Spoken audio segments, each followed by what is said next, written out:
how are these companies still in business? How are they still allowed to thrive like this? And like nobody cares. Nobody's saying anything. Like people have in America, I always make fun of this because we have this like fake outrage over everything, right? I'm appalled. I'm mad. I'm angry. Why don't people get angry over shit that matters? Get angry over like the drugs in this country. Get angry over the things that we're giving children in this country. Get angry over the things that you put in your body every day that people are feeding you and trying to tell you that are good for you. And there's no regulation on a lot of this stuff.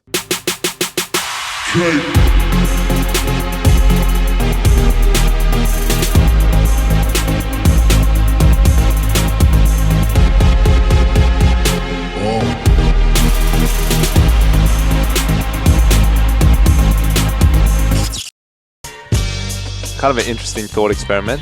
So bigger, stronger, faster, as we discussed before, like big timestamp in the revolution of the fitness industry. We feel if you had to do bigger, stronger, faster, part 2 today, 2019, what subject matter do you go after? What do you think is interesting and prevalent today? Because back then, no one was talking about PEDs, right?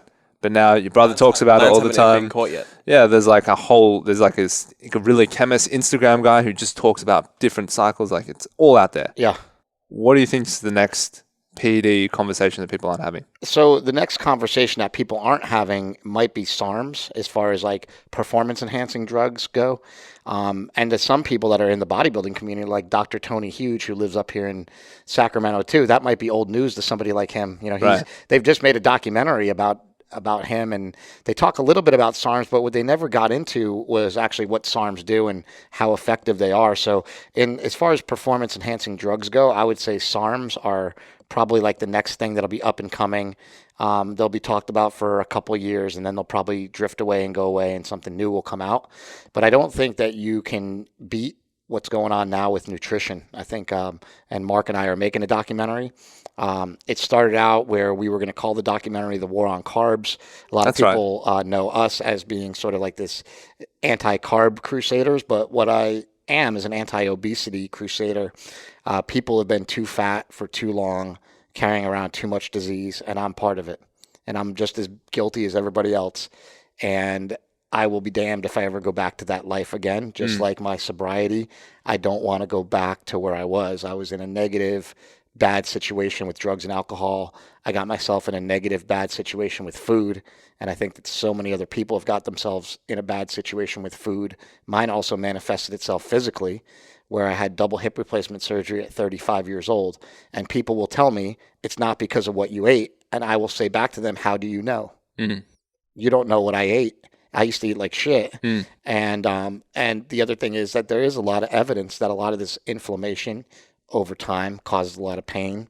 I don't know if it's caused some of the, I had double hip replacement surgery at 35 years old. Would I need that if I wasn't eating sugar my whole life? Right. Maybe not. Maybe, so, but the way that I look at it is like, man, if I've already spent half of my life, like I'm 46 years old, right? So I'm going to spend half of my life, I've already done those things. I can't go back. All I can do is move forward. Right. But if I can see what I can do for myself moving forward, how many of the younger people out there like you guys can I help by just saying like, hey, you know what? I went down that path. There was nothing down there. Yeah. Like if you were like, hey, Chris, let me ask you a question.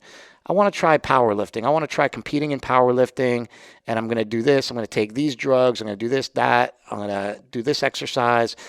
What do you think? And I said to you, you know what, man, I've been down that path and it's not worth it. And I could stop you from wasting your time and energy of going down that path, and you actually listen to it. I mean, that's a valuable thing. I mean, Mark and I have went down so many paths that were led by people like Joe Weider. And I think that Joe Weider, who in America was like the pioneer of bodybuilding, people call him the godfather of bodybuilding. I call him one of the biggest, rip-off artists on the face of the earth. He basically took everybody's stuff and repackaged it and put his name on it and did a lot of bad, damning things that probably at the time he didn't think were bad. But basically by putting jacked bodybuilders on steroids on the cover of bodybuilding magazines and say you did it with the use of his supplements is just bullshit. And that's where we bought into it. We bought in hook, line, and sinker from day one of all these magazines with Joe Weider and all these other charlatans out there selling us snake oil, saying that it's going to work and saying it's going to do all these things, you know, and it just hasn't. So if I can help people avoid these problems, I will. Yeah, that's kind of like our similar mission for us, right? We made so many mistakes as lifters and doing dumb shit and just doing all this stuff. We just wish we had a guiding light like you were for us to help the next generation of people, right? To be like, we've figured all this stuff out. Here are all the mistakes, and here's the new stuff, or here's what we're trying now. And to tell you guys the God's honest truth, it kind of becomes tough to become a guiding light. I'm sitting here and I'm, I think what Joe Weider's done for bodybuilding has both been, I should say, a blessing and a curse. Right. He's done some amazing things for bodybuilding, put it on the map, made it what it was. And as you start selling products like I am right now, I have a product called Mind Bullet. So like, am I any better? And that's what I try to ask myself all the time. Like, I'm trying to sell a product, but I don't want to go over the line and say that it does this, this, and this if it actually doesn't, you know. Right. And so that's the way I look at it, is like, you just want to be honest with what you're doing. You want to put yourself out there in an honest way. And anything anybody sees me ever pushing or selling, or most of the times I'm not making any money on it. Most of the times, just like, I would say 99% of the time, it's just stuff I like. Right. You know, and then the one product that I have my name on is Mind Bullet, which is a Kratom product, which is, I just made my movie A Leaf of Faith that's on Netflix about, but that's something I really believe in because that delivered me from a lot of bad shit in my life. Yeah. Well, I think what we like so much about you is that, and I think why so many people gravitate to you in your movies, is that you are so open about your struggles, and that is where people can relate. No one can relate to the person that's never had a hiccup, or never had a bad day, or never slept in. Yeah, like never out of shape, that sort of thing. And you've had the whirlwind and you've documented all of it, and that is why people, I think, appreciate you so much more. And I think that, you said you had the hesitations about pushing your own products, but I don't think it's a bad thing, because people will see, hey, this guy has tried it all, you know, and now he's chosen one thing that he feels like, of all the things he's tried, and man, he's tried it all, that works. Yeah. Right? And I think that's what's important. People know that. We were reflecting on something I think is really important for all of your listeners to talk about, and it was social media, and something that you said that I thought was absolutely brilliant. When I said, you know what, though, I go on Instagram and I'll read the negative comment and it sticks with me all day. And you were saying that's because of why? Yeah, well, it's just like it's an inbuilt mechanism in our DNA. It's a survival mechanism, right? Yeah. To find the stuff that could cause us to not survive, right? So if that is a negative thing, like in the past, it's a cave. In the cave, like lions and shit, avoid the cave. Yeah. The modern day equivalent of that is someone talking negatively about me on social media, right? A bad review, or someone, sees you in the street and, maybe flips you off, in the car, and you're like, man, that stressed me out so much. You think about it all day. You're sitting at home, like you got kids and your family around you, and all you're thinking about is that guy that gave you the finger. Or what could have you said? I had such a good comeback too, and I couldn't catch up to him. The other day I was driving and some lady cut me off, and then I like race after her and I chase her, and it's this little old lady, and I'm like, I am such a douchebag. Yeah. Why am I getting mad? First of all, this lady didn't even see me, let alone like try to cut me off. But then you get your automatic like reaction, and then like you go and. Then I'm driving, I'm going, I'm an idiot, and I think that a lot of us need to question ourselves sometimes. And I think, you say that I'm open and honest in the movies, and the thing to me is like, I just don't know any other way. So I think that that's kind of a cool thing that I have sort of built into my DNA is I was never taught by my parents any other way, but to just tell the truth and be honest, and to be honest with you guys. Making these films a lot of times is a struggle, because I'm trying to put the struggle that's on camera on the screen, and I'll say, it just doesn't make me look good.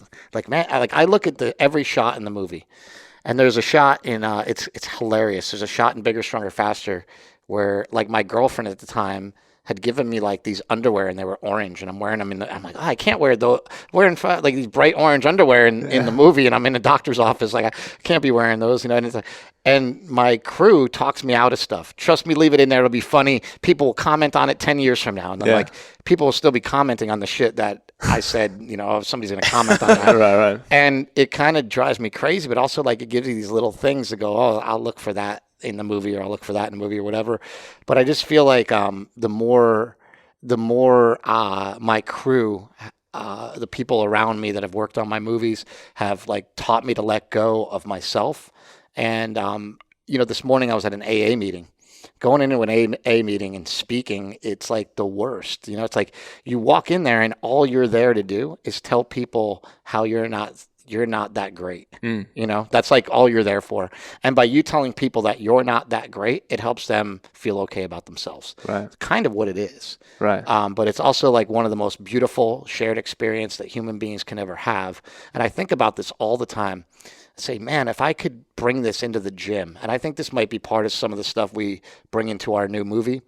If we could bring community into nutrition, if we could bring community into fitness, if we could bring in family. Think about the Bell brothers, right? You guys call it the Bell brothers. Well, what if it was the Bell family? And what if you guys were the part of the Bell brothers? Like, why not? You guys are cool. You like lifting. You like eating good. You guys are obviously in awesome shape. Let's go. Join our family. Right. That's the way I feel about lifting and training. And I feel like the experience would be better if it was more communal. They've had Weight Watchers for years. And I think that, organizing in groups like that might not be a bad idea moving forward with like nutrition or things that people are trying to get better at. Like whether it's a group of entrepreneurs, a group of alcoholics, or a group of fitness people, if they're all trying to like get better and they support each other, I think that that's awesome. So I've actually been like thinking about opportunities in that space, or just even trying to get people together a little bit more about nutrition and what they're eating. And so just there's so much barking out there on the internet that if you're a soul human being, by soul I just mean you're by yourself a lot, it means you're listening to a lot of noise. And that noise is going to be positive, negative, and in between. And it's going to be very confusing a lot of times. So if you're like, hey, I want good information on a carnivore diet, where should I look? Right. And I give you two different spots, and you go to Sean Baker's website, they're both going to be awesome. Sean Baker or Paul Saladino. They're both doctors. They're both very intelligent. One's going to tell you to eat nose to tail. The other one's going to tell you to eat just meat. And neither one of them has really a whole bunch of evidence that one is better than the other.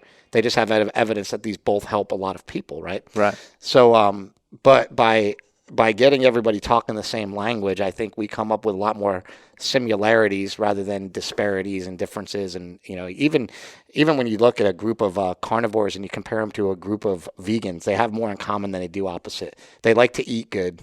They like to eat what they think is healthy, regardless of whether it is or not. It's interesting. It just made me think just then as you were saying, if people weren't so attached to where they grew up necessarily, they could, because environment is so powerful, right? You look at Super Training Gym, like all the people who come here, look at Westside, it's the strongest gym in the world for a reason. It's because people are specifically gathering. And like we had a conversation with 5 or 6 different people here yesterday, and none of them grew up here, right? Because they realized if they wanted to get ahead in the stuff they're passionate about, they have to be around similar people. So they've all gravitated towards this gym.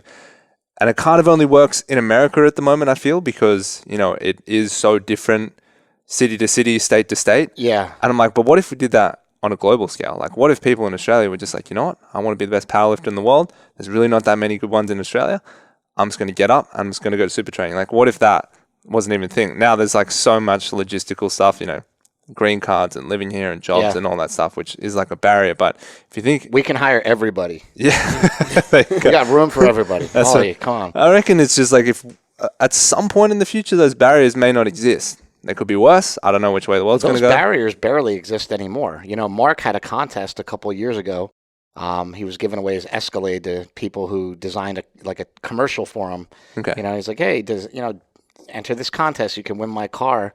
The guys who won it, they work here now. They're engineers and they work for Slingshot, right? And they're making products now. And to me, that barrier fell down because of the internet. And so like now the barrier is like, okay, they both had to quit pretty good paying jobs. They both had to move out here. That takes, like you said, there's the logistics part of it.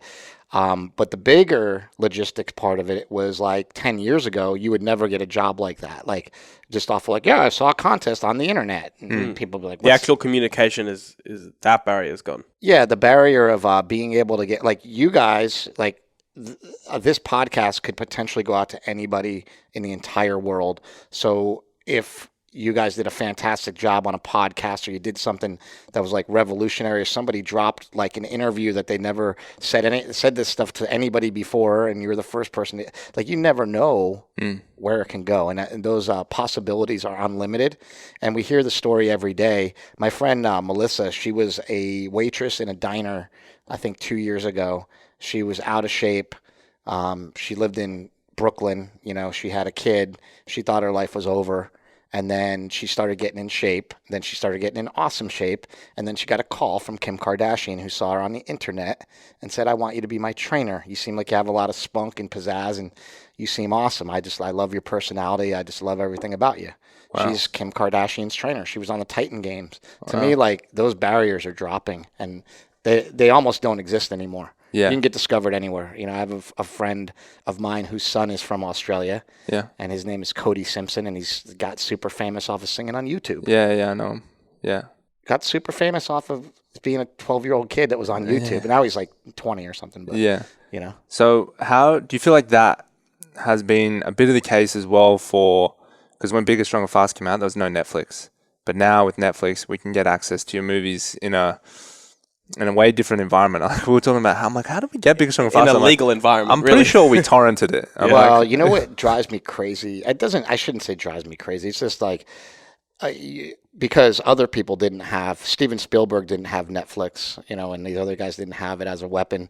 But for me, Netflix came like right at the kind of best and worst time. Like, so Netflix actually probably allowed my movie to be seen by a lot more people.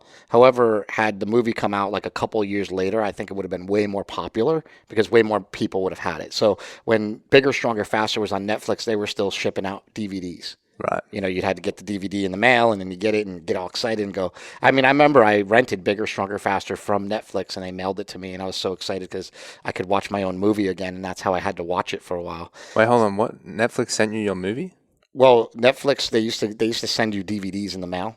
You had to go on. I didn't even know. Is that how it started? Yeah, dude. Like, I'm old, man. I'm 46. So when Netflix started, what you do is you would go online. It was a website. Right. You would go online and you'd click what DVDs you want. They'd send you 3 DVDs. You'd watch them, and as you'd watch them, you'd send them back, and as you'd send one back, and like whatever else was in your queue. That's why it became a queue. You send one back, you get another one. Send one back, get another one. And you could have 3 out at a time, and that was sort of the whole game of... So it was online Blockbuster, basically. It was online Blockbuster, yeah. Right. And so for me, I think the movie could have been more popular, but also, like, there couldn't be the amount of people that have seen it without something like Netflix. So I think, to me, that was a major, stepping stone. And then when Prescription Thugs came out, Netflix was already, pretty big, and that was very useful. And, like, when I did... Joe Rogan's podcast back then when Prescription Thugs came out. I remember, so Prescription Thugs first came out on iTunes. And on iTunes, it was it had been out for quite a while, and it was like number 52 or something like that. It was like, it had fallen way down in the ratings. I went on Joe Rogan, and it stayed at number 1 for like 6 weeks after that. Which is just awesome. It's like the Oprah effect, right? Yeah, it's the Oprah effect with somebody cool. Yeah, he's moved the needle on a lot of different things, right? Yeah. Marijuana is probably like the first one that comes to mind, but even just people working out, people valuing their health and fitness, right? And not just, like you said, in the Joe Weider sort of sense, not just in the bodybuilding sense, because he's not a bodybuilder, so he's got really no interest in that. It'd be very easy for Rogan to spread a lot of misinformation. I mean, he's a part owner of Onnit, but you never hear him talking about it. No. And you never even hear him, like, what I like about Joe Rogan, and hopefully, like, I can be like this as well with sort of what I do, is like, you'll never hear me talk shit about Kratom. You won't hear me say, I don't think people should take Kratom because there's some bad brands out there. Now, there are some bad brands out there. There's brands that don't test their product and blah, blah, blah. And just for people that are wondering, that don't know who I am, I do sell a product called Mind Bullet, which does have Kratom in it. Kratom is a natural painkiller plant, comes from Southeast Asia, and a lot of people use it for like pain or to get off of, opioids, and they use it for all sorts of things. Comes from the coffee plant, right? Similar family? Yeah. Number one thing is for focus. Right. Like that's what most people, utilize it for. And we, for me, I use it because it's helped me so much with pain and sort of getting out of pain and being able to move and function again. For a lot of other people, they just use it to, to get through their day. And so, my biggest thing always is to try to provide as much information as I can on the side that I'm supporting, provide as much information as I can against it, which is sometimes hard, and then also provide the answers to the questions that I would have if I was involved in this, if I was going to take this. And Right. that's sort of how I approach things. And I always try to give the most information and also give the most honest sort of like review of it. Like, so for example, the FDA had said 91 people died from kratom use, and that's just not true. No one, they've never proven a single case. And so why would they say that? because so if you in America, if you die and you have something in your system, Right. it goes on the list of what killed you. Right. So whether it's vitamin C or whether it's kratom, they're going to list it. So Right. it just gets listed. It was listed, and the way those things are sneaky when you read the paper, they'll say 91 deaths were listed, under this thing, and you go, well, what does listed mean? Listed just means that it was part of whatever else they were taking. So if you look at like 91 of those cases, 90 of them had different drugs in their system. The one guy, and this is an admission. This is an admission of guilt on kratom. One guy choked to death on it. So he did die. So, and That's ridiculous. I know the idea of it's funny, but it's not funny that the guy died. But I know, yeah, but what is ridiculous is like they'll count that. They'll Yeah, say it's so. So what the guy did was like they do a thing called toss and wash, where like a lot of people they don't like the taste of it, so they throw the dry powder down their throat and then wash it down with water. He choked on it and died. Right, and that's considered like a kratom death, but that would be like taking your pre-workout and doing, taking It's your like cinnamon challenge death. yeah, exactly. Yeah. It's more that than it is the actual plant doing something physiologically in the body to hurt you. And for that, there is nothing so far. No documented evidence. No documented evidence of deaths. Only documented evidence of people getting off of heroin and other opioids, which is, to me, one of the. To me, that's my number one sort of issue in America is that we just have way too many deaths from drugs, and nobody's really doing anything about it. We try to talk about the fact that we're doing something about it, and then we have people railing against things like steroids and SARMs, and I'm laughing, going like, dude, nobody's dying. Nobody's dying over weed. Like, look, we have right across the street here is Bayer Pharmaceuticals. They've killed more people than anybody, dude. What's Bayer Pharmaceuticals? They make Roundup. They make the glyphosate. They make the Roundup, the weed killer, right? Yeah, the weed killer that they've been spending a lot of money on cancer deaths lately. We'll see how that all shakes out and what's true and what's not true and things like that. But they're giant pharmaceutical company and they make some deadly crazy shit, and we are complacent in that a lot of times. They have so much money, like they just got a $2 billion fine for glyphosate, which is it's a weed killer, and they say it's been causing cancer. There's a lot of scientists that'll argue that, and we don't really know. Look, I haven't seen somebody get sprayed with it and then have them get cancer, so I don't know for a fact either. Seems to be a lot of evidence against them though, and they're a giant company, so they'll stick around. But those are the issues that I try to get at. Like, how are these companies still in business? How are they still allowed to thrive like this? And like nobody cares. Nobody's saying anything. Like people have in America, I always make fun of this because we have this like fake outrage over everything, right? I'm appalled. I'm mad. I'm angry.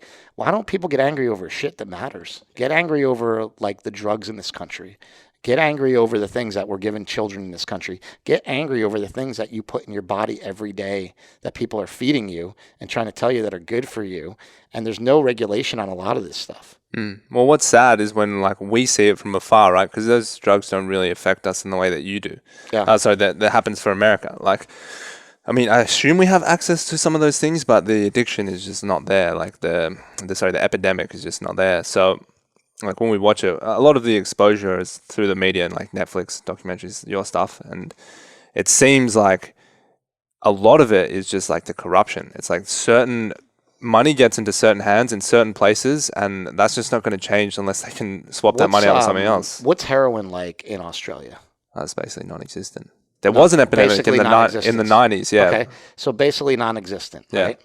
And you can't use that as like, okay, we're going to extrapolate that out into the entire world, but like, let's just say it's non-existent, right? But why is it non-existent? Probably because a big reason, if you don't have those drugs in your medicine cabinet, you're not going to need them in your dirty shoebox under your bed. So the people in America that are using prescription opioids either went from prescription opioids to heroin or from heroin to prescription opioids. Right. So they're bouncing back and forth. They can get them either place, right? And certain people have better access or worse access depending One's more on expensive as well. where they are. Yeah, one's more expensive or they're stealing them. Right. A lot of these opioid pills are, falling off the truck. Yeah. So it's really hard to tell.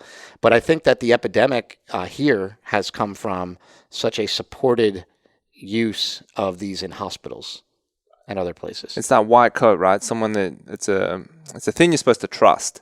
The man in the white coat. Yeah.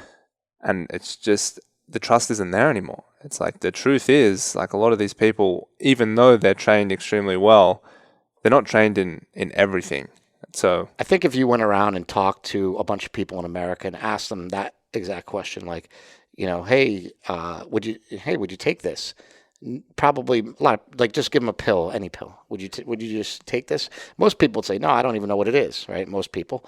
Would you take it if a doctor told you to take it because it's going to be good for you? Most people would say, yes. I trust them. But then ask them if they trust their doctor after that, and they'll probably say no, right? So they have this conflicted view, like, where, like, most people I talk to, like, yeah, I don't trust doctors, blah, blah, blah. But then they'll be taking something. I'm like, why are you taking that? Oh, because my doctor said to. Right. But you said you just don't believe doctors, but yet you believe my doctor's cool. Yeah. Or my doctor's this, or my doctor's that. And it's like, that might be the case, but like for most people, they don't know enough about what they're putting in their body. And I think that those little like inserts that come with the drugs, they're written by the drug company that made it, right? I just think people need to do a little bit more due diligence on what they put into their body and how it's working in their body, because a lot of times we don't know, and we end up with these crazy addiction cases, or even, I don't know. I've just seen so much go south with pharmaceuticals and people that had no idea of what they were getting into when they got into it. Right. So that happened in your case, right? You got it for your hip pain initially, or your joint pain? Yeah, I had double hip replacement surgery when I was 35, and I'm now 46. So it was like about 11 years ago. I had both of my hips completely replaced, and that was because of a genetic arthritis condition that I had kind of my whole life. Right. Exacerbated by powerlifting. It could be, but it also could have been powerlifting could have staved it off for 10 years too. I mean, who knows? I mean, my hips hurt really bad from the time I was like 12 years old. You know what I mean? So like I've always been in pain. I don't know. I don't think even like besides the blur of my life, like the 6 years I was on opioids, I don't know days without pain. Even with Kratom and a carnivore diet, like, yeah, I still have pain. Do I have pain like I used to? No. Now I can move. Now I can function.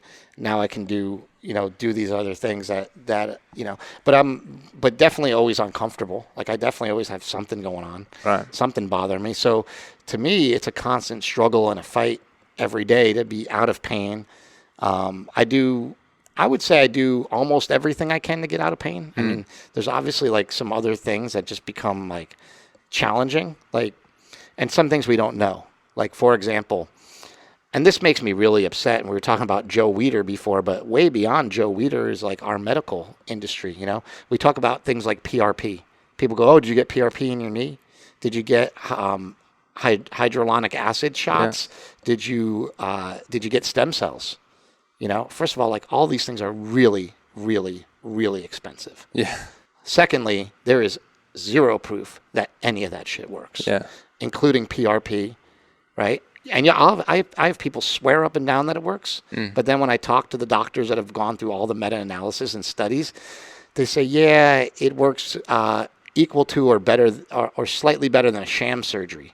And a sham surgery is when they literally just open up your leg and they stitch it back up. And they stitch it back up. They don't even do anything. Yeah. So if it works as good or slightly better than that, why even take the chance? Yeah.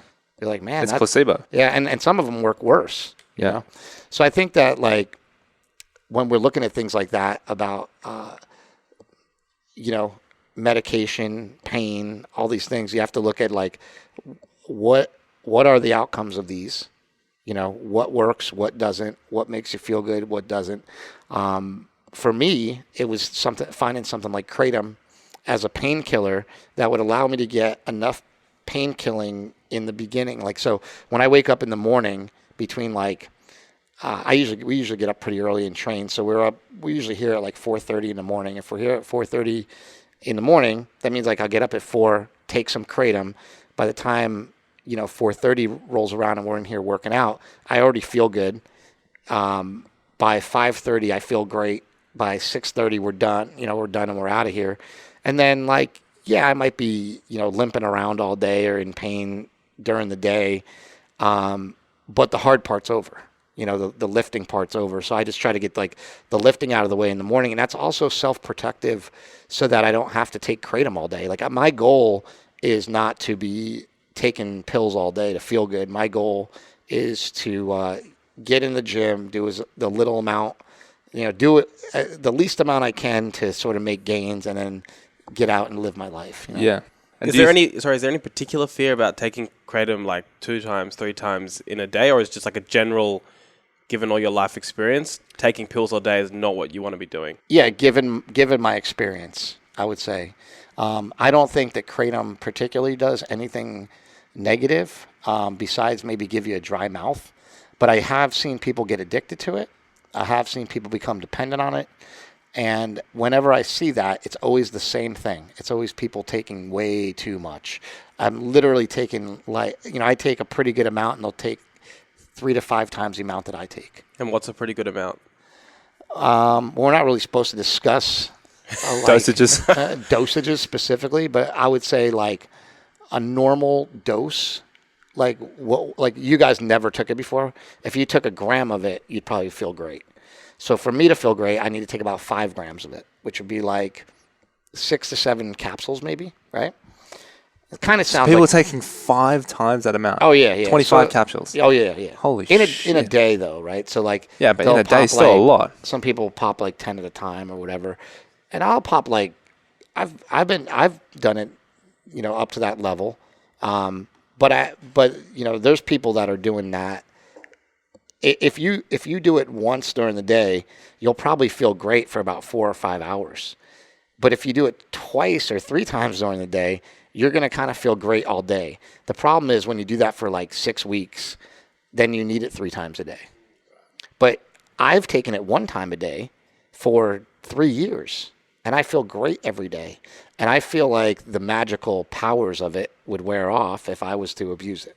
So I don't abuse it for that reason. Also, I've abused almost every other thing I've ever put in my body, including food. So I guess in a way, I'm lucky that I found Kratom when I've already been through a lot of these other little issues that might, that might be an issue for me. So for you, it's always been about trying to control the dose with everything you do: exercise, supplements, food. It really is. I don't know. This is funny. With all I know about addiction and all I know about a lot of this stuff, I still don't know if an addictive personality is a real thing. I don't know if anybody does. Like, I've heard so many conflicting things on it. Like, people, oh, well, I have an addictive personality. And, like, I feel like I do. Like, I feel like I can get addicted to anything. But I also feel like there's a lot of stuff where I could take it or leave it. Like, for example, there's people that are, like, completely addicted to coffee. They have to have coffee in the morning no matter what. And I thought I was like that for a long time. But then when I started digging into nutrition and people started saying, coffee might raise your cortisol levels too high in the morning, maybe you want to cut it out. So I cut it out for like 6 weeks, and it was like no problem cutting it out, But then there's been other things in my life. Like, I would never have been able to do that with drinking. Like, I'll just cut it for 6 weeks. Don't worry about it. And that's something that I have to look at and go, like, why some things and not others, even with like Kratom, like I've stopped taking Kratom for a couple weeks and had no real urge to go back on it. But there's something that drives us to like alcohol and drugs especially these prescription drugs, that's just so much different. And maybe it's something that's like because it's not coming from nature, right? Like, and that might sound of too simplistic of a response, but when have you ever gone crazy to get an apple? or get anything that's natural besides maybe a chick. When have you ever gone crazy to try to get anything that's that's like natural? It's like we don't. I don't know, man. You never really see people going after shit like that. That's a good point. Like, oh yeah, he broke down the door and took all the bananas. Yeah. Nobody does that. They go in and they steal the Oxycontin out of the back. Yeah. But kratom and coffee, you would say, is natural. Yeah, I would say that. Well, the thing is with kratom, I'm saying you can take it and leave it. Like the things that are natural, maybe they're easier to leave. Because, like I said, I could do it with coffee and I could do it with kratom, where I could leave those. But the other things I couldn't, like the drugs and the alcohol, I couldn't leave them alone for a day. It's like another level. And that's the thing is, like, you guys were just talking about, like, well, in Australia we don't really have that problem. Well, because you also don't have the opioids around. I know that if I go to enough people's houses, I'll find opioids. I know if I go to enough pharmacies, I'll find opioids. You guys have no hope of finding them in Australia, so it's like, why would I even bother? There's no hope of ever even finding that. Yeah, it's like we were saying, because we had the experience of going to a dispensary here, right? Because it's legal. Yeah, it's not legal in Australia anywhere. So it's a very interesting cultural experience of just how the conversation has evolved, and just obviously the way people treat just the public sees it around here. And we're having sort of a discussion as to, like, okay, so the day it gets legalized, is there a giant line at the front? And I assume there was. And we were saying, okay, but who's the people in those line?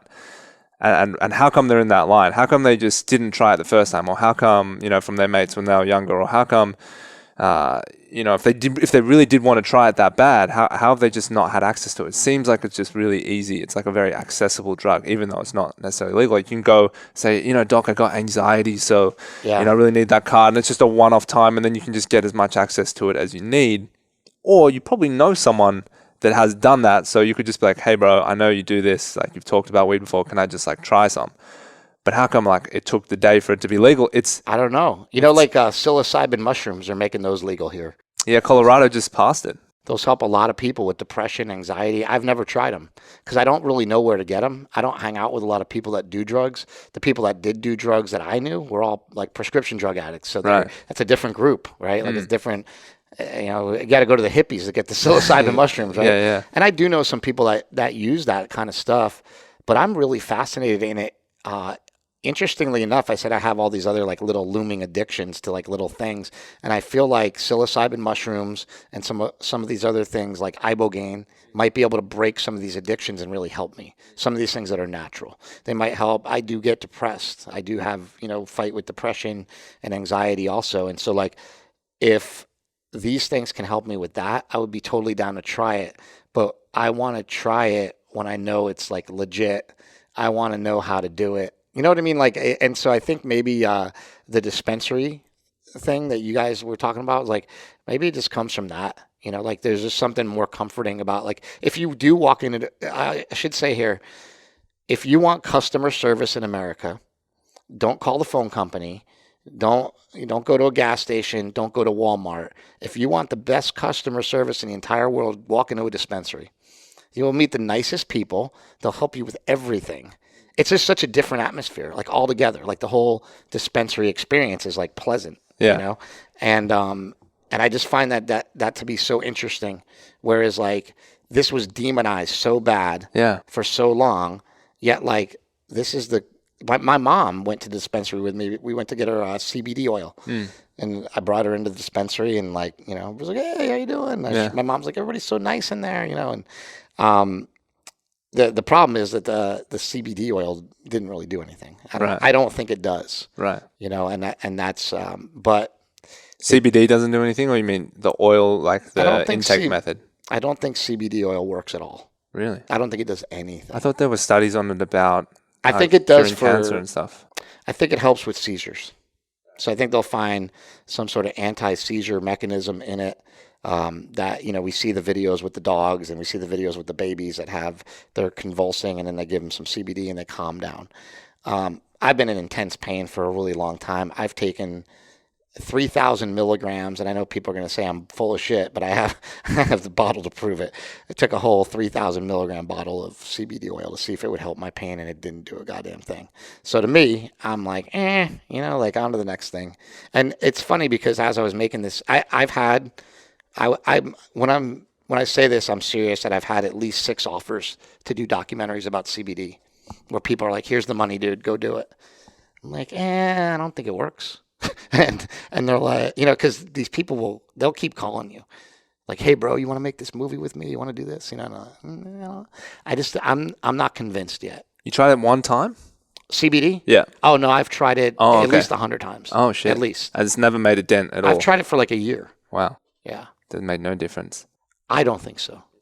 I don't think that we'll see it make a difference, and I just don't see it being effective for high levels of pain. I see it being pretty effective for, like I said, seizures and possibly inflammation, which could go a long way in helping pain patients. But we just haven't seen it in CBD in isolation by itself. Now, I know you'll get a bunch of people saying, "Oh, he's not talking about the full spectrum." I've tried all of them, but I have tried the full spectrum ones, and I have tried ones. This is another thing I wanted to bring up. I don't even consider myself sober because I've tried CBD with THC in it since I've been so quote unquote sober. So I just say I've been 5 years with no booze, no pills. Yeah. Because I don't think weed does anything to like mess with your sobriety, but I also don't want to mess with the program that I'm involved in, where everybody says they're sober and they're maybe not doing that. So I don't want to mess with what they're doing or basically, shit on what they're doing. I just want to be like, "Hey, this is me. I'm doing me over here." I just need to feel better. That's my goal. Yeah. Is to feel better every day. And that's important, right? You got to look after yourself. Well, I think there's a big deal. Like the other day, we were Mark and I were talking about Joe Rogan's podcast, and on the podcast, he said, he's the one you guys were on. No, this was just another episode, and he was actually talking about Kratom, and he was talking about me specifically. Yeah.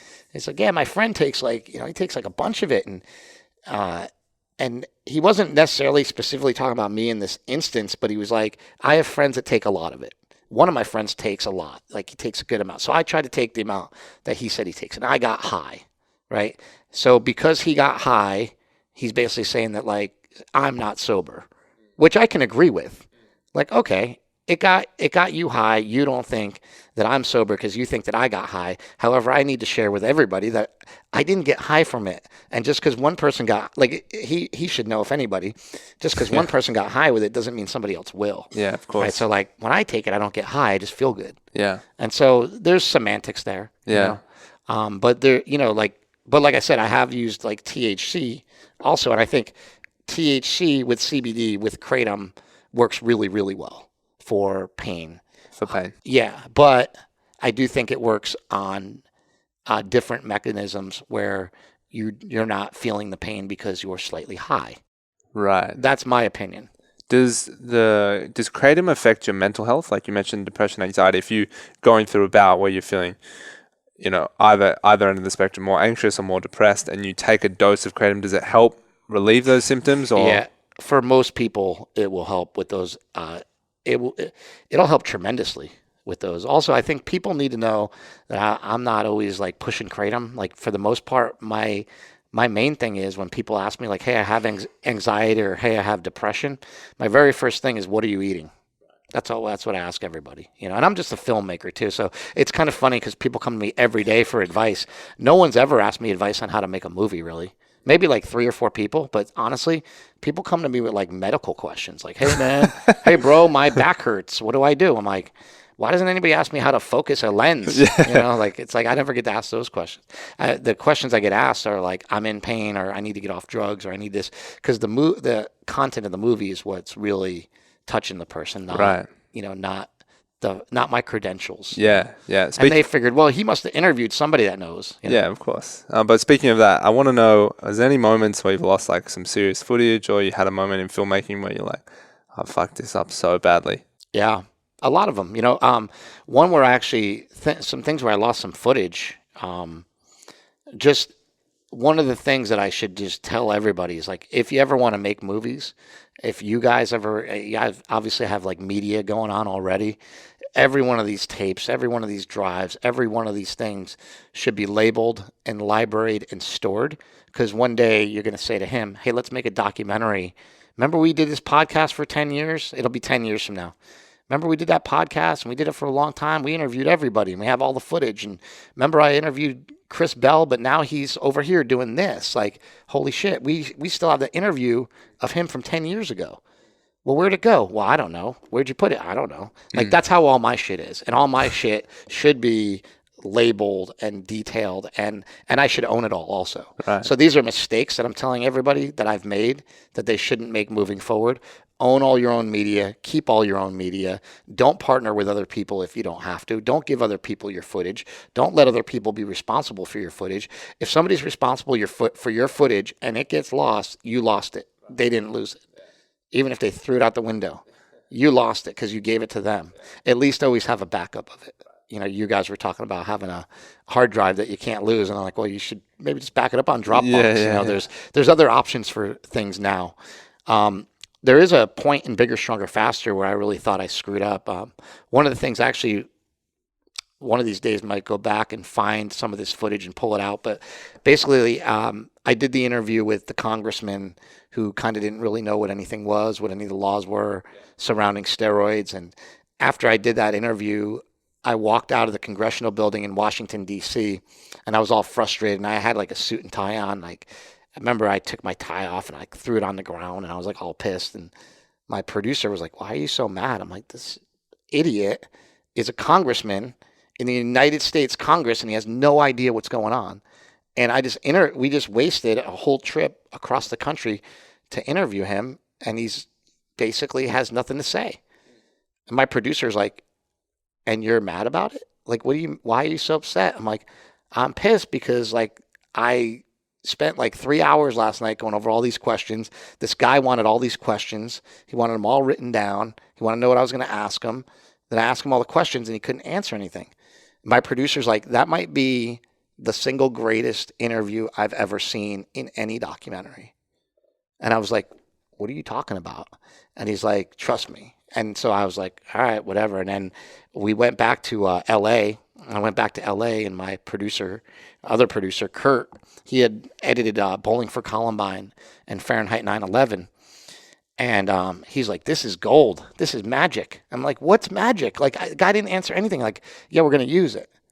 I'm like, but you can't use it because he doesn't answer it. And Kurt's like, yeah, you can use it. Yeah. I'm like, oh, you're going to use it like that? Yeah.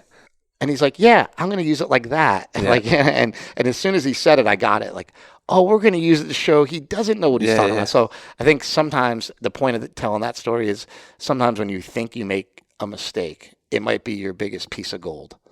It also might be your biggest piece of shit. Let's hope, if you do make a mistake, let's hope that, like, I think a lot of things just take this idea of taking something that happened and flipping it on its head, And so, like, what did I do with my drug abuse? I took it and flipped it on its head. I made it into something good. I said, okay, yeah, I suffered with drugs and alcohol, but I'm going to flip this to make it so that you understand and so that you don't go through the same thing I went through.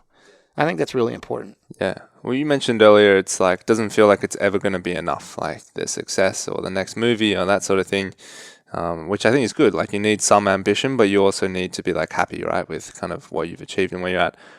Do you think you'll ever reach there, or do you feel like there's a certain movie that you want to make that you haven't quite made, or a level of notoriety you want to reach with your filmmaking? That's a tough question to ask an honest person, man. Like, dude, I don't even know. Most people don't like my answers to these things, but like, no, it'll never be enough. And I'll be the person that dies not happy because I didn't have enough, because I didn't, but that's just it. That's just the way I am. And that's like the way I think I'm programmed. And I don't know that we can change that. I like to, I don't know, like I feel like, who knows, man? And like because a lot of it's my own fault. I look at it and go like, a lot of like the reason why I'm not where I am, a lot of it's my own fault. And a lot of it's from like all these little mistakes I made. As you make mistakes and you're going through life, you don't realize that they might throw you off for years, And so it's like one mistake over here cost me this, one mistake over here cost me this one, and it just kind of builds up. And so I don't know, man. I'm at a weird point in my life where I feel my in order to be creative, you need to be inspired. And like lately, I just haven't been inspired. Like nothing inspires me.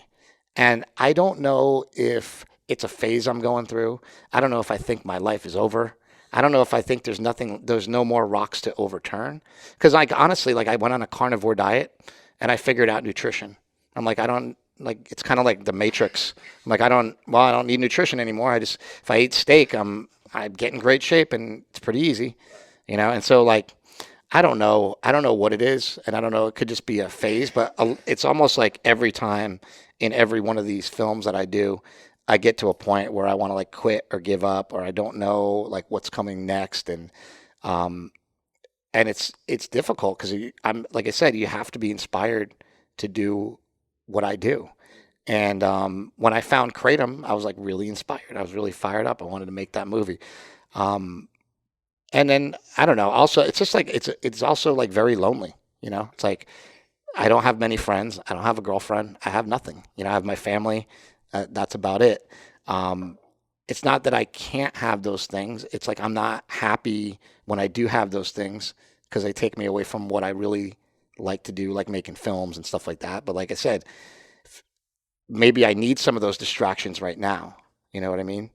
But also, like I don't know. I mean, happiness is a hard thing to really define, you know, and to really know, like, you know, because some people are happy if they're working a lot, and some people are happy if they're with their family a lot, you know, and so um, I don't know. Maybe I just haven't found. Maybe I've just never been happy to even know. You know what I mean? Like I've always been in pain. Everything always hurts. So that means when I wake up, my attitude is like everything sucks. And if something goes good, then I'm happy. You know, I'm not in general. I'm not that happy of a person, if that makes sense. You know, like I've never been happy or satisfied with almost anything. You know, and that's like a blessing or a curse. You know, I don't know. I don't know which one, but I don't Yeah. know any different either. And do you see that in Mark a little bit, like with what he's doing as well, that Mark's ability to never be satisfied? he's a lot different than I am. He's got a family. He figured out what he wanted to do early in his life. He got you know, he has a family, and he put that together first, and then he kind of reverse engineered the whole thing. Like he did that first, and now he's happy with his family, and now he's very wealthy. You know, I'm on the flip side. Like I'm the older brother. I went to USC film school. Like I went to the good school. I went to the school where you're supposed to be a millionaire when you get out, and I'm broke. You know what I mean? You don't make money making documentaries. So when you look at things on the flip side, you're like, no, I'm supposed to be happy because I checked all the boxes of happiness. I went to USC is where George Lucas went to film school. You couldn't ask to go to a better film school. You couldn't ask for better things to get thrown your way than I've had. But in some cases, I squandered them. In some cases, you know, maybe I didn't deserve them. Some cases, maybe I got them too young. In some cases, maybe I didn't, you know, earn it good enough. I don't know. I don't know what it is. But yeah, I think that Mark and I are different in that way. And I think that like for me, I'm 46 years old, but I'm still trying to find myself. Like, I have no idea what life's about. I have no idea what will make me happy. I have no idea if anything will make me happy. So that's, you know, those are hard things for me to talk about because I have to be real honest. And people don't like when you're real honest. People are like, what do you mean you're not happy? You know, and they want to get into and I'm like, because I'm not. Like, there's nothing else I can tell you other than I'm not. And I can't find anything to be passionate about right now. And so that's, you know, that's difficult to live with. Have you have you found that it's like you're dealing with it more now than ever, that you're like, you know, in this sober program as Oh, well? yeah. I think that's why I deal with it now every day. I didn't used to have to deal with it. Right. I used to be able to escape it. Right. So when I used to get those feelings of like insecurity, I'm not good enough, I didn't have this and I don't have that. And when I would feel those feelings and insecurity, I would just run to a drug or to a bottle. Right. And it was real easy because you just escape, you get out, you know, and then it's like, but like you say, when there's, the only time things ever get serious for me, or like what we were talking about before, when there's danger, when it really comes down to like, oh, that might actually hurt you, then I'll draw back. But like almost like not until then. Is that where some of your movies came out of? Was it like a place like that then you did get inspired to build something? Uh, I think so. I mean, I guess it's like it's hard to say where they necessarily came from. Like I always wanted to make films, right? I had all these dreams to write films, direct films on a big Hollywood level, and I went to Hollywood and I failed. Like I went to Hollywood trying to make big movies. I went to USC. I checked all the boxes, did everything you need to do, wrote a bunch of scripts, and none of them. I brought them to some of the biggest companies in Hollywood, and nobody bought them. You know, they didn't. It didn't go the way that I planned in my head, and so because it didn't go the way it planned in my head, I just started working at Gold's Gym. I just started doing what I knew. You know, and for 10 years I was a bouncer working at Gold's Gym, trying to make bigger, stronger, faster, while I'm watching guys like John Cena on TV, who Mark and I introduced to wrestling. Like we were there the first day we brought him into wrestling school, and to see other people who you're trying to help foster their career, help them out, go flying way past you. Those things are hard. They take a toll on you, especially take a toll on people like Mad Dog. Mad Dog was John Cena's first trainer. So imagine you're trying to be a pro wrestler. You help somebody get involved, and they just go right to the top of the thing. But he was born to be that. Yeah. You know what I mean? He was born to be that guy. Yeah. And that's something that we can't really, I don't think we can ever take that away from anybody. Like anybody who's got some stature, got something, they were like born to be that guy. Just like I don't think anybody can take away bigger, stronger, faster from me. You know, like I was born to be the guy that made that movie. Yeah. I was born to be the guy who struggled, because if I was Mike O'Hearn or somebody like that, if I had a perfect physique and I had no issues that I was struggling, hey man, I was born perfect and I can, look like this, there'd be no movie there. The movie had to be about the struggle. The movie had to be about these things. So I think a lot of the movie stuff does come out of the struggles, but like sort of in a different way. Not in like, I'm inspired to make this, but in a tortured way. Like I have to make this. Like if I don't make Prescription Thugs, in my mind, a lot of people die. And not like if I didn't make it, a lot of people would have just died. I know that. But the fact that it is out there and it has saved lives makes me feel really good and makes me know that what I'm doing is important.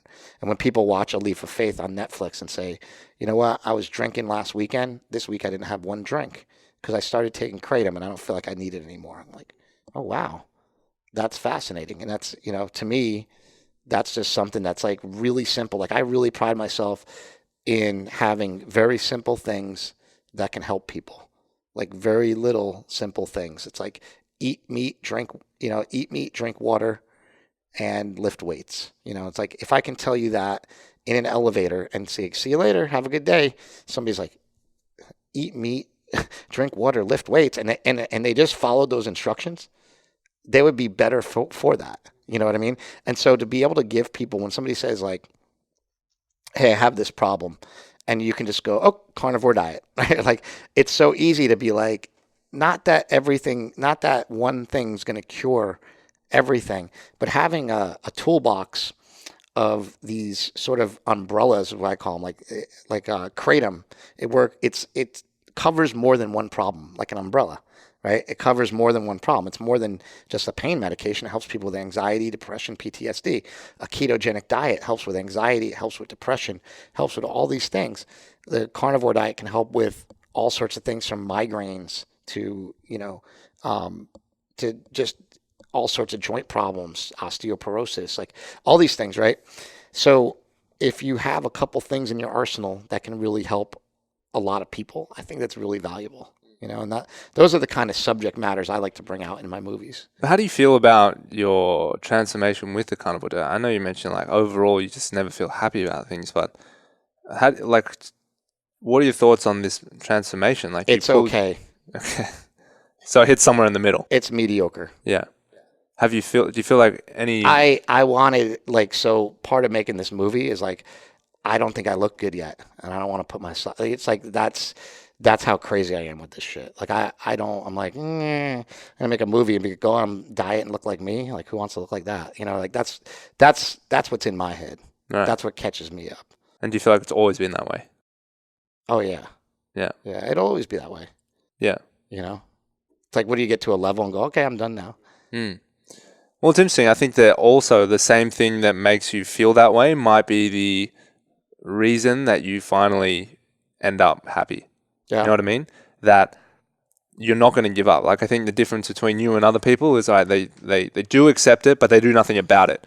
But you're like, all right, I'm going to fucking try everything. Yeah. Right? And you haven't tried everything. Well, most people haven't tried everything, right? Most people No. are lying. So most people will tell you, like, look, I've been on that diet before and it didn't work for me. Yeah, but they're Right. lying. They've tried They're almost fucking- nothing they in are, reality. They are lying so bad. They're lying and they make you feel bad because, like, now all of a sudden you don't know what you're talking about. Because, like, no, I tried a carnivore diet. I'm like, were you eating 100% meat all the time, every day? They're like, no, I mean, I went to the movies like 3 times. I had like 3 large popcorns, a couple sodas, but that was only like 3 times. Yeah. Like, yeah, that's way too many. Like, Yeah. it's not going to work for you. Fucked it up. Yeah. You know what I mean? So it's like that. Those are, yeah. So, but what were we talking about? I forget. No, I was just saying, like, I think that the ability that you have to always seek out and try new things to kind of Oh yeah, to try it. Yeah. relieve yourself of this feeling of like, I'm always mediocre, maybe like I feel like you're on the path, right? And it just doesn't feel like it now, but you'll find it, or you'll have a realization. Like, I'm sure you've read I think it's hard for me because my work is cyclic, right? Like, so if I had a show and it was on for 10 years, I probably would be happy. I'd probably be fine. I don't know what to do every day. You know what I mean? Like, when you get up and you're always going different directions, it's like you need direction, you need focus. And so a lot of times for me, when I'm in these in-between periods, I get in these moods where I'm like this, where I'm like, yeah, I'm not happy, you know, and so I think it's like a lot of that's because they say idle hands are the devil's workshop. And that means, like, when you're doing nothing and you have nothing to do, you need something to do so that you don't do something bad, right? Yeah. Like we were talking about that before, just being busy almost isn't enough. You need to be busy with something that has purpose. Yeah. Otherwise, you're just going to drop it. Yeah. You're not going to do it.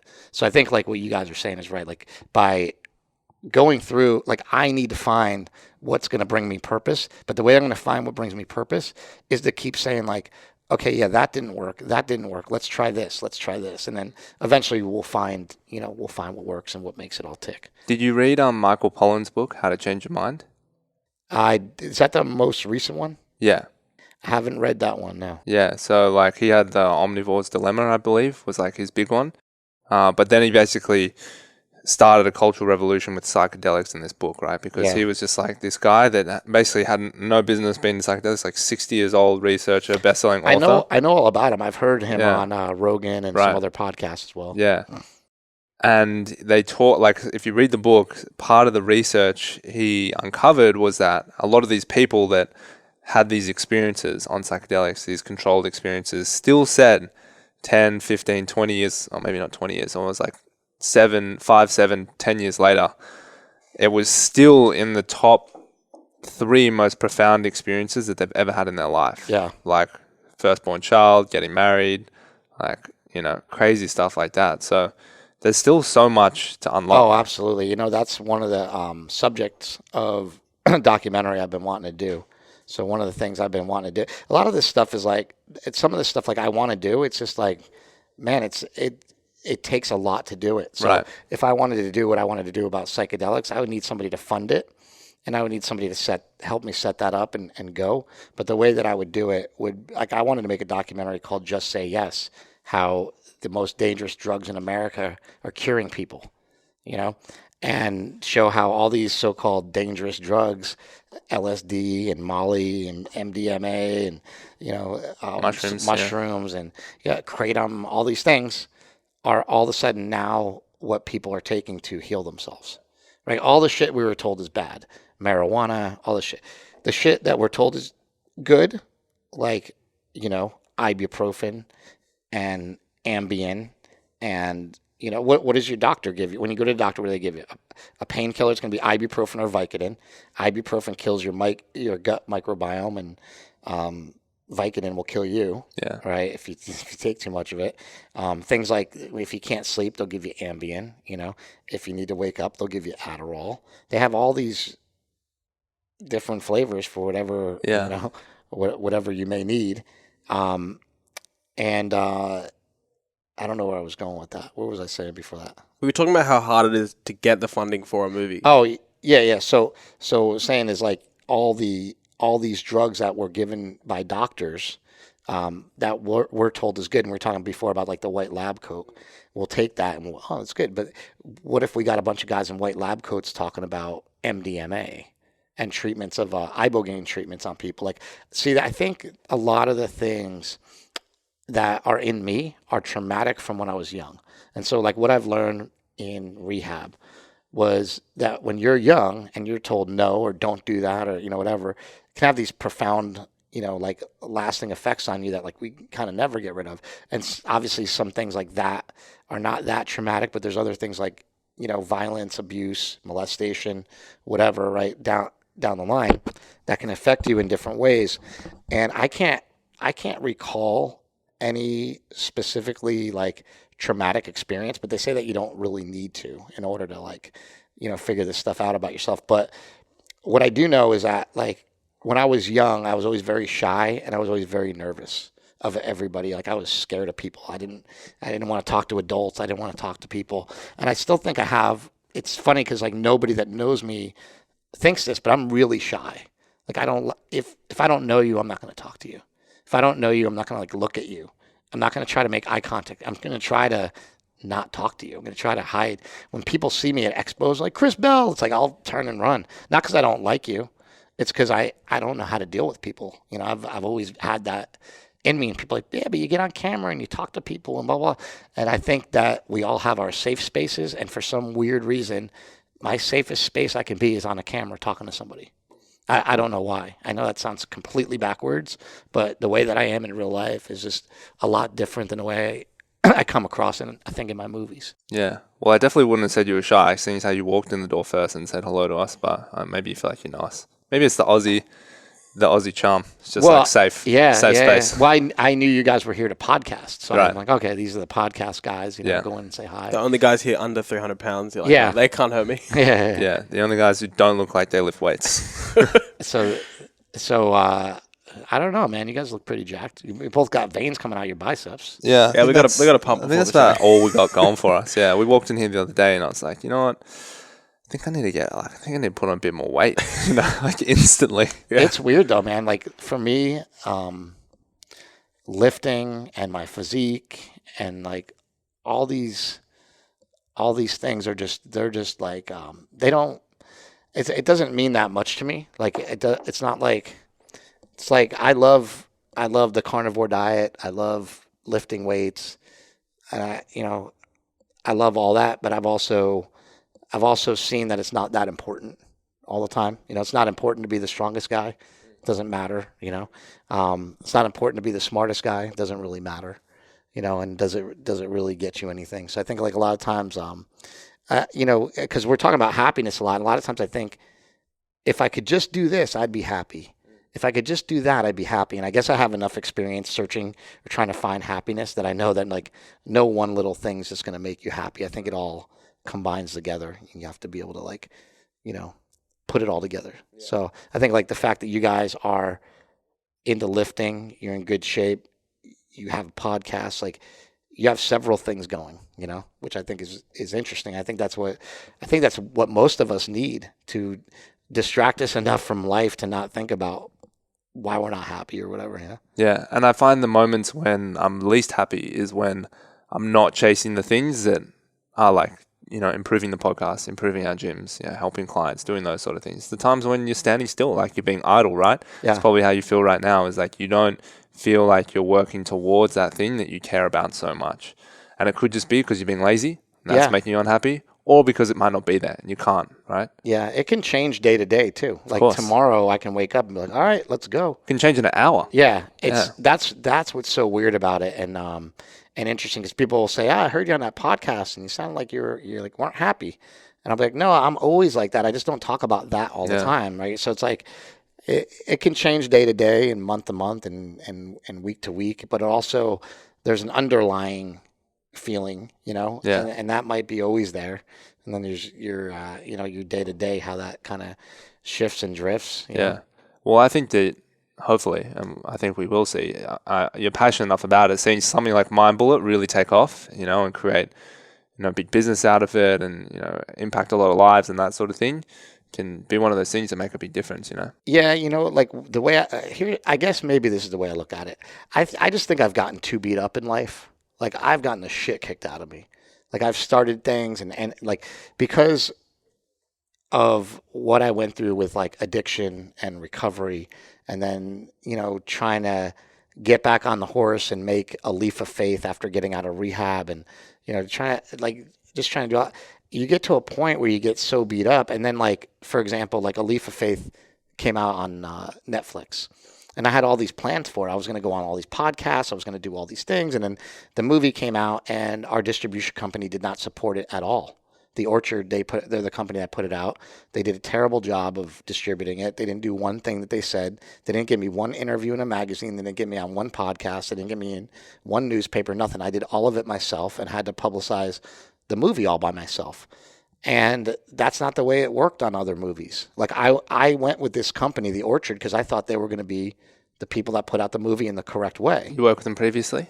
No, but Okay. they've done a lot of big Oscar movies and things like that, and they support those movies. They put money into them. Basically, they acquired our movie because I had a name, and then they didn't do anything with it. And they make more money than I do on it, which is just bullshit. It's terrible the way that the deals are set up. And a lot of people don't know. Like if you're going in to make documentaries because you think you're going to make money, just think again. You won't see a dime from it. I mean, unless you make the documentary for like $20,000.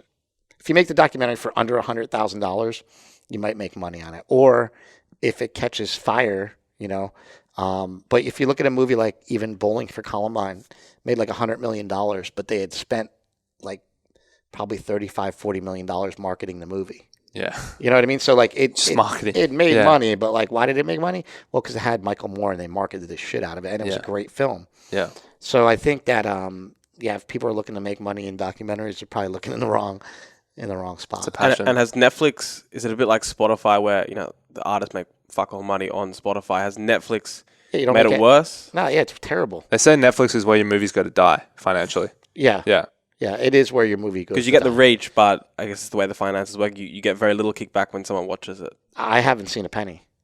So from every view on Netflix. I have not ever gotten one check from Netflix. Just so everybody out there is very clear. I personally have not ever gotten money from Netflix.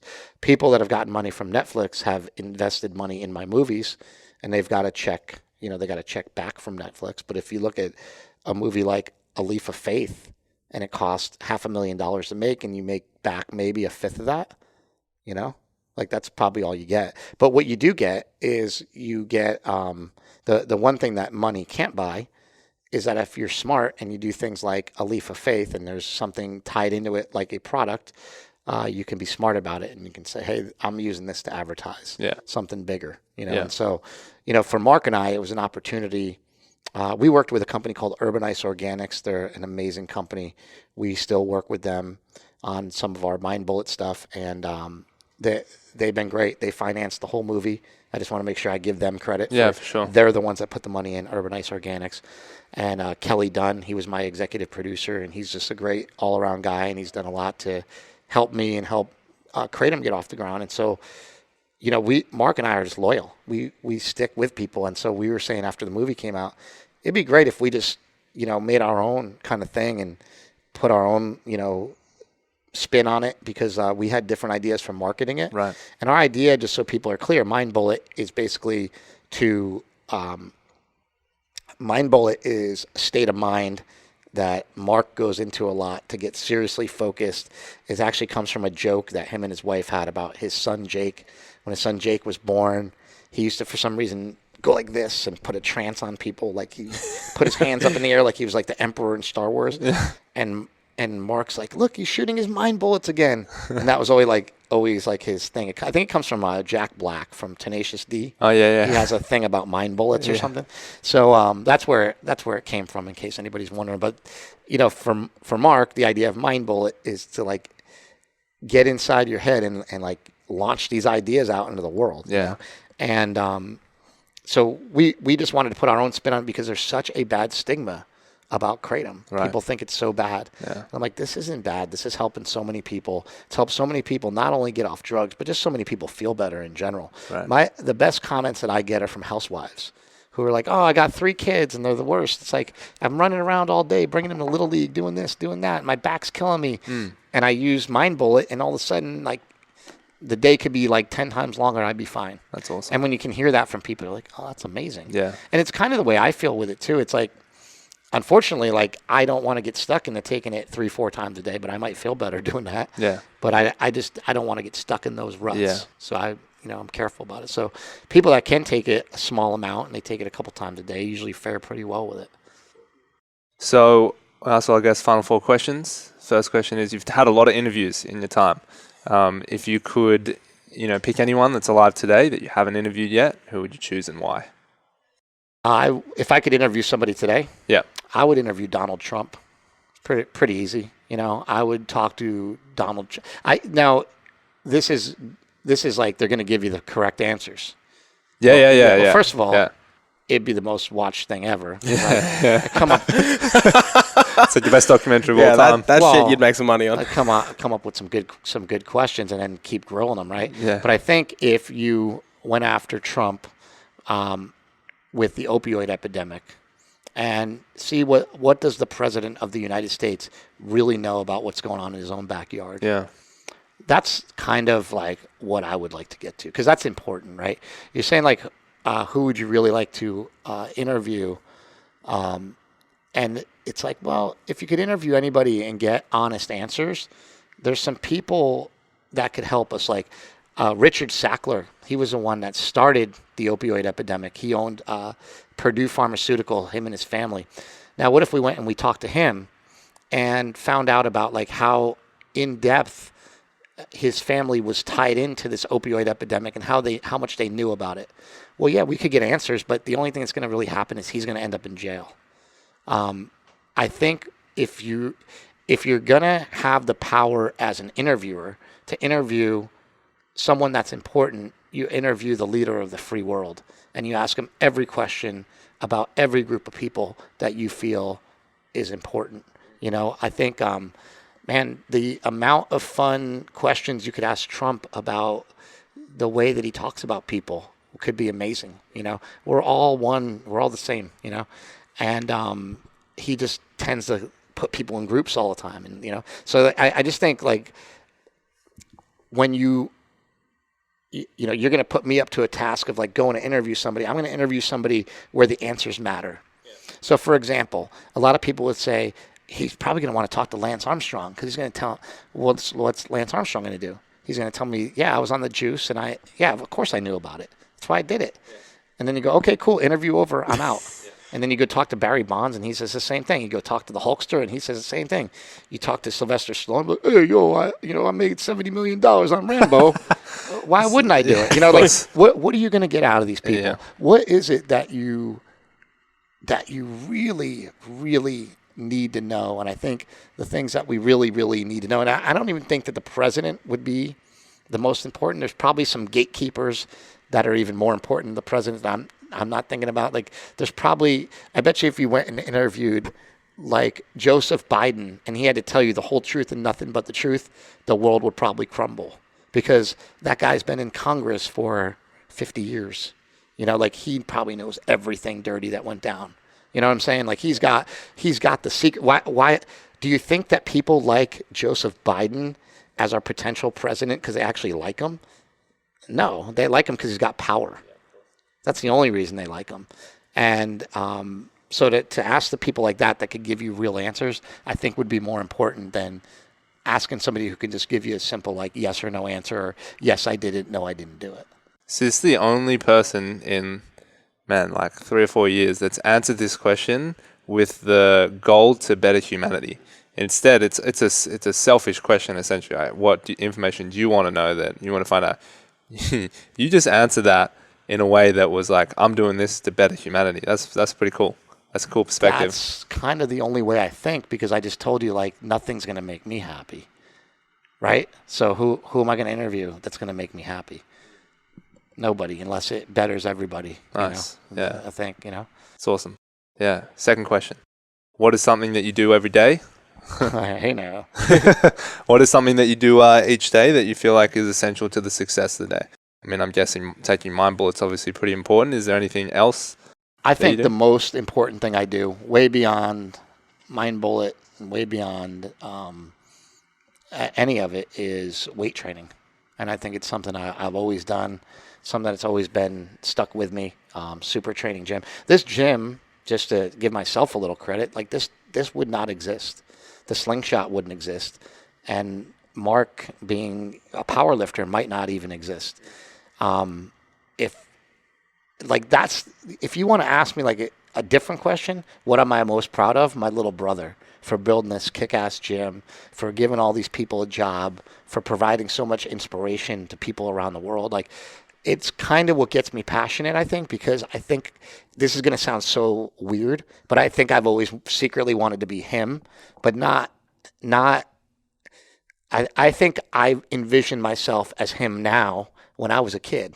Do you know what I'm saying? Yeah. Does it make sense? Like, if you said you're going to grow up one day and be either a filmmaker or you're going to be a fitness icon, I'd be like, I'll take the fitness icon because like that's where I saw myself going. But because of injuries and other things, I couldn't get there.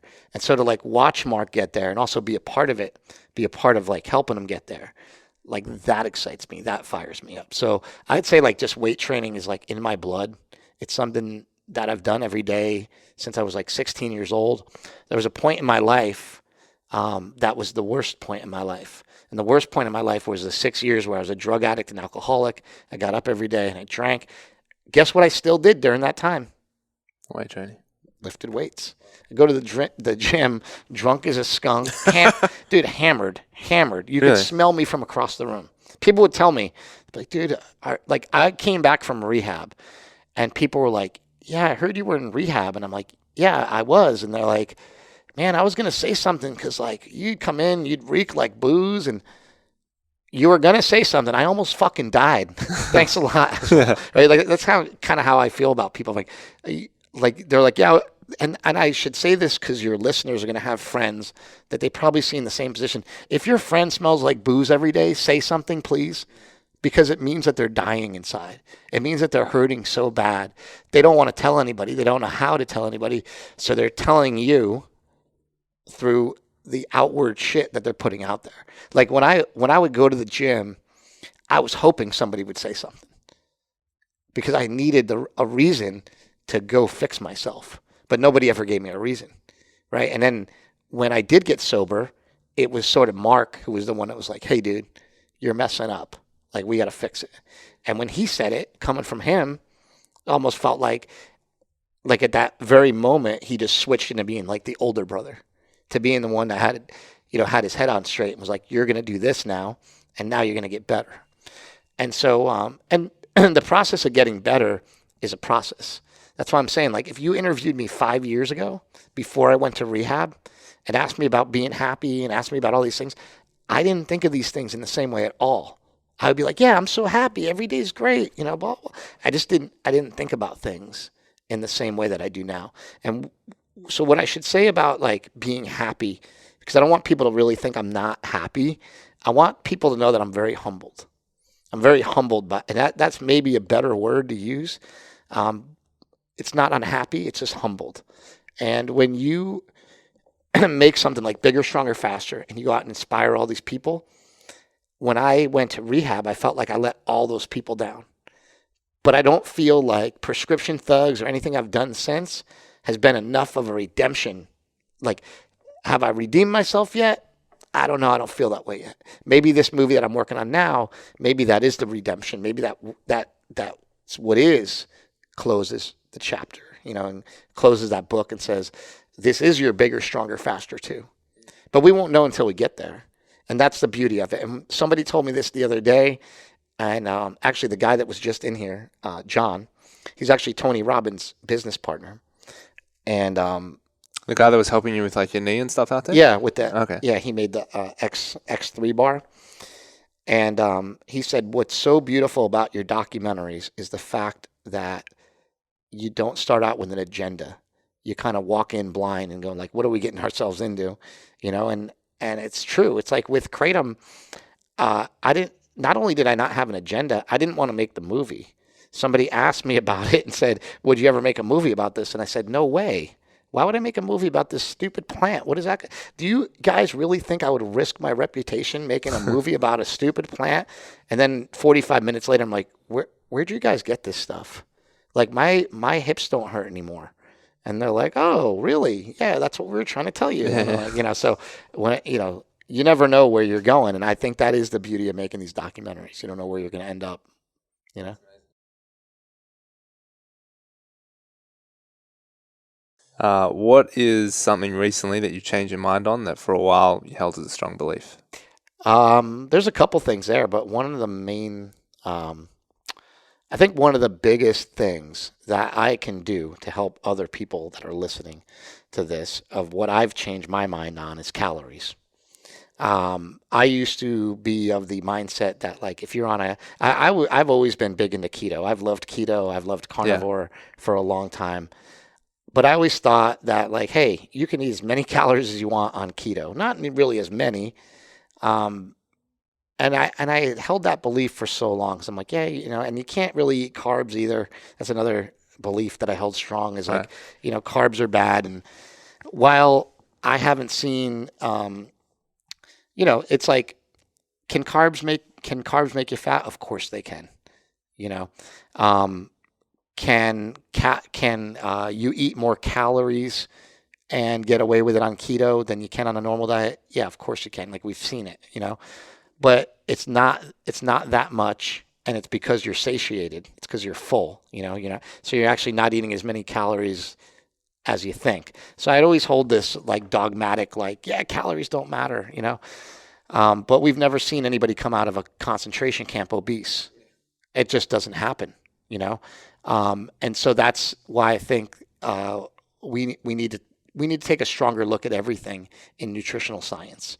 And so I think that in general, I'd say the things that I held strong beliefs in before, and this is only like in the past couple of years, they have completely changed with regards to nutrition. So almost everything I've thought about nutrition has been completely backwards. So when you look at people that have high cholesterol, they live longer. Why in the world would doctors tell us to lower our cholesterol? Why would doctors put us on statin drugs to lower our cholesterol? What's the meaning of all this? It's just a way to sell more drugs, right? And then when people take these statins, what happens? Their testosterone drops because your testosterone is made out of cholesterol. So you drop your cholesterol in your body, your testosterone drops. Now you got to take that too, right? And you're just on a cascade of drugs because one thing leads to another. Yeah, they've built you that way. And I think so. I just think like one thing that has changed for me that if people want to take a look into deeper, it's almost like anything that you think about nutrition that is true. Like if I ask you, what do you know is true? And you say, I know that cholesterol leads to heart attacks. I'll say, go look it up. And when I say look it up, don't look at your first answer on Google. Go look it up in depth. Go look up, look up some of these myths and really take a look at them. Look at the United States food pyramid, because that's what most people, other countries have used as a model. And it's completely off. It's completely wrong. It's based on agriculture, basically, and what we grow. What we grow and what we export. And that's what we tell the world to eat. And so there's just so many things in nutritional science I think are backwards that if we flip them around. Today I posted something on my Instagram. It's the first time I ever saw an ad from the American Heart Association that said heart healthy beef. So now they put their little logo used to be on Honey Nut Cheerios, which are not heart protective or heart healthy. But because oats can lower your cholesterol, they can put that. But how can it be heart healthy if we just talked about, like, wait a second, the doctors know if your cholesterol is higher, you live longer, yet when your cholesterol is lower, they're allowed to put a heart healthy sticker on this? It doesn't make any sense. And so most of these things are backwards, and we need to, I actually recommend that nobody buys their food based on what's on the label. Yeah. You should buy your food by base what's knowing inside of the package, and the packaging should be very minimal. The packaging should be something that you could either peel off, or maybe it's like meat wrapped in plastic, or hopefully in paper is even better.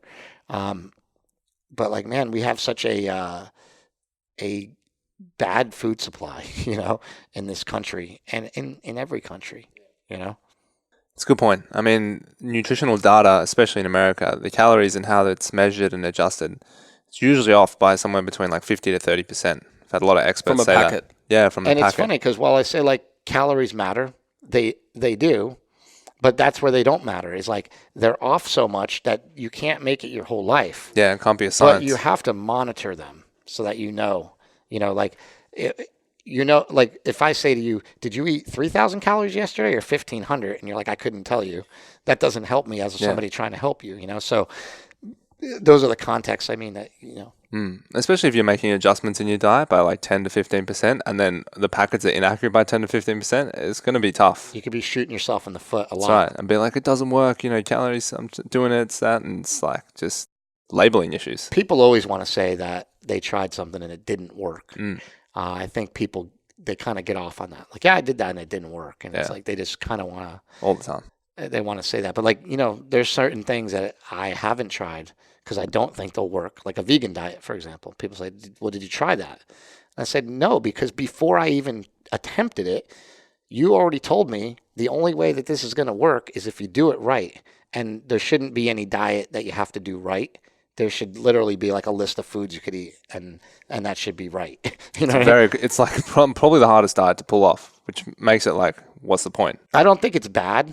Like I don't. It's good ethically, it makes sense. Yeah, ethically it makes sense, and that's about it. Yeah. I don't think it makes sense health For wise. health wise, no. And I don't think it makes sense for like I don't think it makes sense for the environment.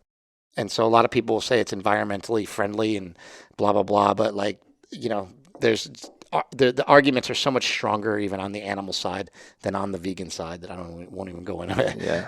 Well, put it this way: I think it takes more water and bees to like produce one almond than it does to like have a steak or something like that. That's what people don't understand is that all these vegans they're all up in arms about stuff, and then they're eating all these foods that are pollinated by bees, and you're like, well, that's not really vegan, bro. Yeah. I'm gonna start calling them out on Instagram. Let's see what happens. Well, like one cow is like a whole year's food. Yeah. Whereas- Well, what people don't understand is that when a cow uses a certain amount of water, that water goes either right back into the ground because it pees.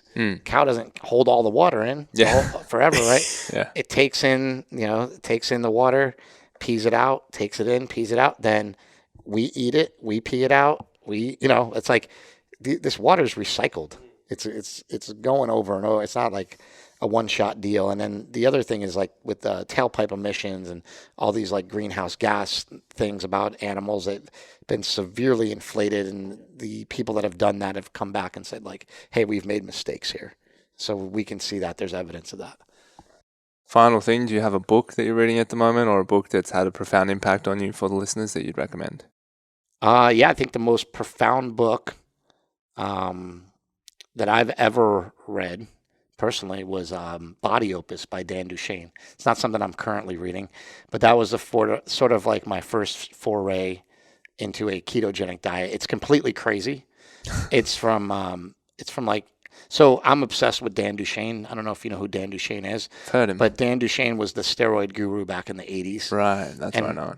And so a lot of people will compare me to him because I'm always talking about like, I'm not as much into the steroids and performance enhancing drugs as he is, but he talked a lot about like steroids, but also like a lot about nutrition and diet and training. And he was like a top aide to like all the bodybuilders in Venice, California back in the day. And I was kind of like obsessed with him. And his book Body Opus was like the first sort of like really militant sort of ketogenic diet that was for bodybuilding. So I just love that book. Like in that book, it's got like all these reviews of all these drugs and different things. And I just remember like as like growing up and coming up, that was like one of the nutrition books that sort of inspired me to get into all this, get into all this stuff. But as far as like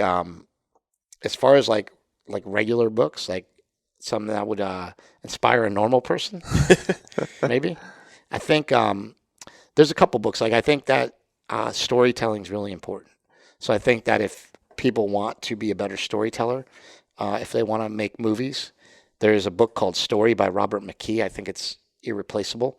So Story by Robert McKee is a great book, a great place to learn literally just how to tell a story. He talks mainly about screenplays, but it doesn't have to be, screenplays. And then I also really like Mark's book, The War on Carbs, because The War on Carbs is so simple. It just gives you a simple outline to go by diet-wise. But I should give credit to somebody who took the time to write a big fat keto book, which is our friend Mark Sisson. Wrote Mark Sisson's 21-day keto reset diet, which anybody that wants to go on a ketogenic diet, I highly recommend that. I think there's a big misconception out there about what you need to build muscle. And so I think for, I don't know, the past 30 years that I've been looking at it, all these people want to say that you can't build muscle on a ketogenic diet. But I think Mark and I are kind of proof that you can. I don't think that you need carbohydrates to build muscle. They can help, but you don't necessarily need them. And so I just think people will be healthier, live longer, and live better on a more ketogenic diet. But also, I'm saying that coming from a point where I'm inflamed, I'm always in pain, and I don't know anything different. So I don't know. Like all I got to say is like, all I can tell you guys is like what works really well for me. What works really well for me is being out of pain. And what does that is by keeping inflammation down on one of these kind of diets. Amazing stuff. Well, you guys can pick up the Mind Bullet. Where can they find the Mind Bullet? Mindbullet.com/Chris Bell. They can save 20% if they order from there. Awesome. And if they go to markbellslingshot.com, my code is BOAR10, BOAR 10, number 10, and that's a 10% discount. Amazing. Off anything. And where do you ship individually those products? Do you go all around the world? Basically for Mind Bullet, it's going to be just in the U.S. because of supplement laws. And then Slingshot is mainly in the U.S., but they do have other vendors. So I know like in England, it's like improveyourbench.com or something like that. And I don't know what it is in Australia. I know we make Australian knee sleeves. So we must have some. It's probably there somewhere. Something's going on in Australia because we have a couple people down there that lift as part of they're part of the Slingshot crew. Like Sebastian, do you know that? Oh, Oreb, yeah. He was Australian strength coach. Yeah, he was training Halfdor for a while. Yeah. We would send a lot of stuff to him. And do you know Hattie Boyle? Yeah. Yeah, so we interviewed her. Yeah, she's amazing. I love her. Yeah, she's a beast. She's great. And then where can people follow you and more of your story? They could follow me at Big Strong Fast. Sick. Absolute honor. Thank you so much. Thank you, guys. Thanks, Thank Chris. you. Appreciate it. Cool.